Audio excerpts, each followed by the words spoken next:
Kisah ini bermula di perairan Somalia, yang dikenal sebagai salah satu wilayah paling berbahaya di dunia, di mana kelompok bajak laut saling bersaing untuk menguasai jalur perdagangan internasional. Pada awal abad ke-21, sebuah kapal kargo besar yang membawa barang-barang berharga menjadi sasaran bajak laut yang dipimpin oleh seorang pemimpin terkenal, yaitu Sir Marke. Dengan kecepatan tinggi, kapal-kapal bajak laut menyerang dan berhasil merampas kapal tersebut, menyandera awaknya, dan membawa muatan berharga itu ke pelabuhan.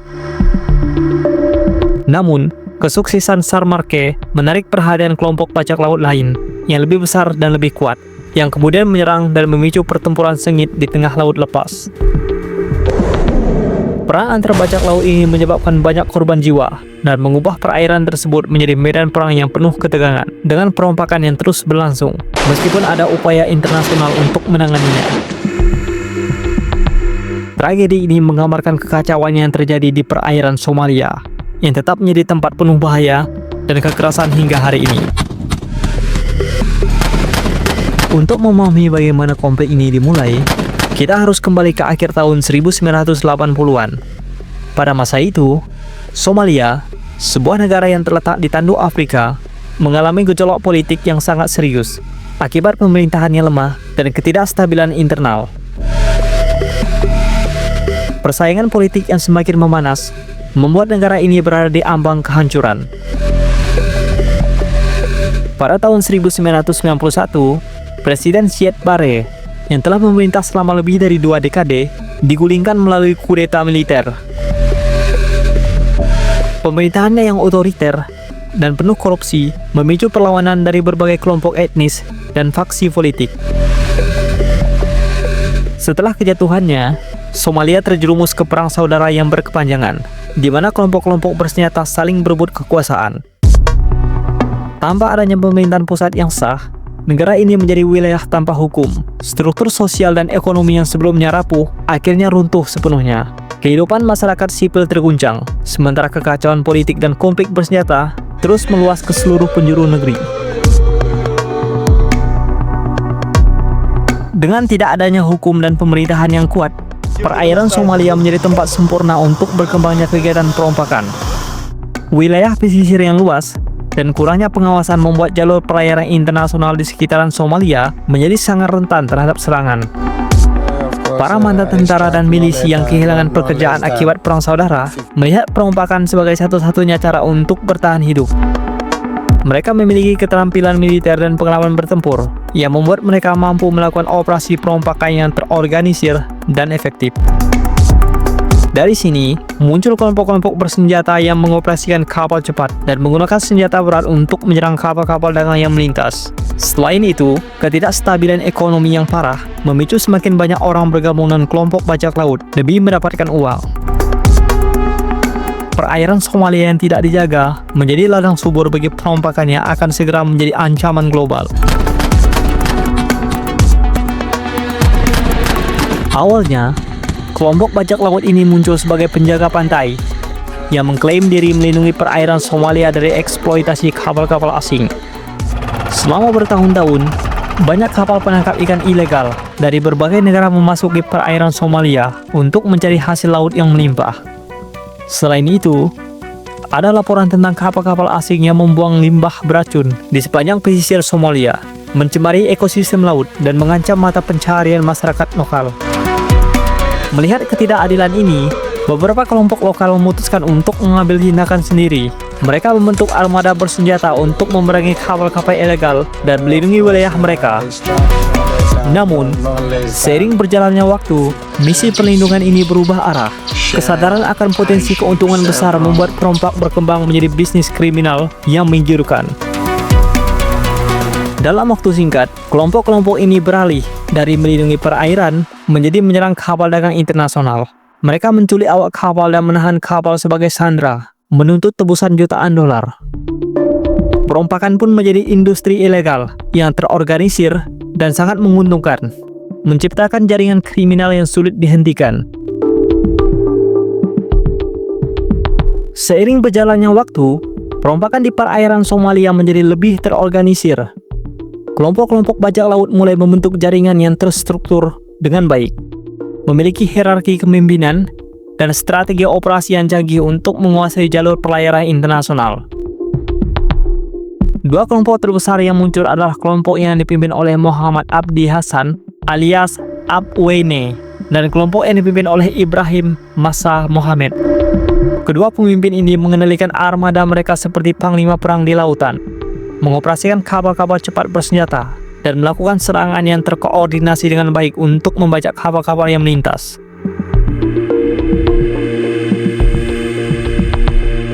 Seiring dengan tumbuhnya kekuatan kelompok-kelompok bajak laut ini, ketegangan di antara mereka pun meningkat.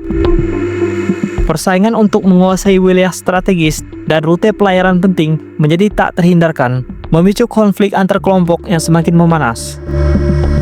Abwene, yang dikenal karena strategi cerdik dan organisasi yang terstruktur, berhasil mendominasi wilayah pesisir tengah Somalia.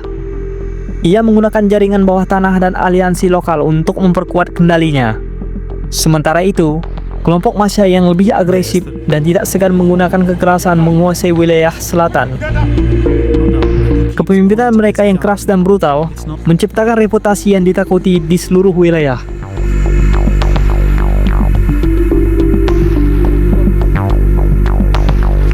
Pertempuran sengit antara kelompok-kelompok bajak laut tak terelakkan ketika mereka berebut pelabuhan strategis dan jalur pelayaran yang menguntungkan di perairan Somalia.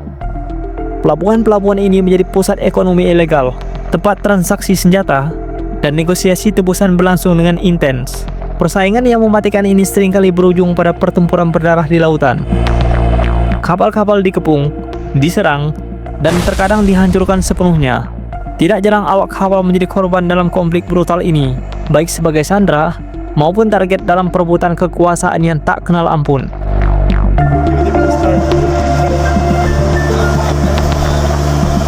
Pada awal tahun 2000-an, perombakan di Somalia berkembang pesat hingga menjadi ancaman global yang mengganggu stabilitas perdagangan dunia.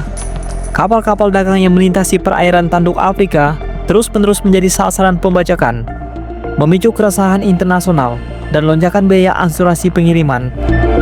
Melihat situasi yang semakin genting, berbagai negara akhirnya mengerahkan kapal perang untuk melindungi jalur pelayaran vital tersebut. Armada laut dari Amerika Serikat, Uni Eropa, dan negara-negara Asia mulai berpatroli di perairan berbahaya, meluncurkan operasi militer skala besar untuk menumpas jaringan perombakan yang semakin terorganisir dan ganas. Namun, perang antar bajak laut tetap terjadi di balik layar. Meskipun ada upaya global untuk memerangi perombakan, konflik ini tidak hanya dipicu oleh ambisi kekuasaan, tetapi juga oleh potensi keuntungan finansial yang sangat besar dari aksi pembajakan yang sukses. Dengan semakin banyaknya uang yang terlibat, persaingan antar kelompok bajak laut menjadi lebih brutal. Mereka bersaing memperebutkan wilayah operasi yang strategis, pelabuhan tersembunyi, dan rute pelayaran yang paling menguntungkan. Kekerasan meningkat, dan tidak jarang, pertempuran berdarah pecah di tengah lautan. Beberapa kelompok bajak laut bahkan memilih untuk membentuk aliansi sementara demi mengalahkan pesaing yang lebih kuat. Namun, kesepakatan semacam itu jarang bertahan lama. Ketidakpercayaan dan pengkhianatan adalah bagian dari permainan. Sementara kelompok lain terus bertempur untuk mendominasi perairan yang tak teratur ini. Pada akhir 2010-an, operasi militer internasional yang terkoordinasi berhasil mengurangi aktivitas perombakan di perairan Somalia secara signifikan. Kapal-kapal perang dari berbagai negara terus melakukan patroli untuk menjaga keamanan jalur pelayaran internasional. Langkah-langkah ini membawa hasil positif dengan menurunnya jumlah serangan bajak laut yang dilaporkan. Namun, di balik keberhasilan tersebut, ketidakstabilan politik dan ekonomi di Somalia tetap menjadi tantangan besar. Pemerintahannya lemah, kemiskinan yang meluas, dan minimnya lapangan kerja menciptakan kondisi yang rentan bagi munculnya kembali aksi perombakan. Meskipun serangan bajak laut telah berkurang, ancaman ini belum sepenuhnya hilang. Para ahli keamanan maritim memperingatkan bahwa jika akar permasalahan seperti ketidakstabilan dan kurangnya pembangunan ekonomi tidak ditangani, perombakan bisa kembali menjadi ancaman serius di masa depan.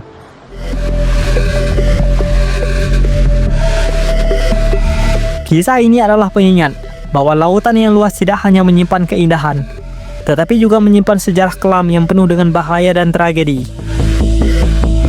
Di balik birunya samudra, tersembunyi cerita-cerita yang mengerikan, yang seringkali terlupakan oleh banyak orang. Lautan bukan hanya tempat untuk menemukan kedamaian, tetapi juga medan yang tak terduga dan berisiko tinggi. Lautan yang terlihat tenang ini menyimpan kisah tragis yang mengajarkan kita tentang kekuatan alam dan keterbatasan manusia. Setiap riak ombak dan desiran angin mengingatkan kita pada kejadian-kejadian bersejarah yang mempengaruhi kehidupan banyak orang yang mungkin tidak pernah kita ketahui sebelumnya. Dengan memahami kisah-kisah ini, kita belajar untuk lebih menghargai dan menjaga kelestarian laut. Jika Anda menikmati kisah seperti ini, jangan lupa untuk like, subscribe, dan nyalakan lonceng notifikasi agar tidak ketinggalan cerita menarik lainnya. Dengan demikian, Anda bisa terus menikmati kisah-kisah seru yang penuh makna dan pengetahuan. Sampai jumpa di video berikutnya hanya di channel ini. Tetap waspada dan selamat berpetualang di dunia yang penuh misteri.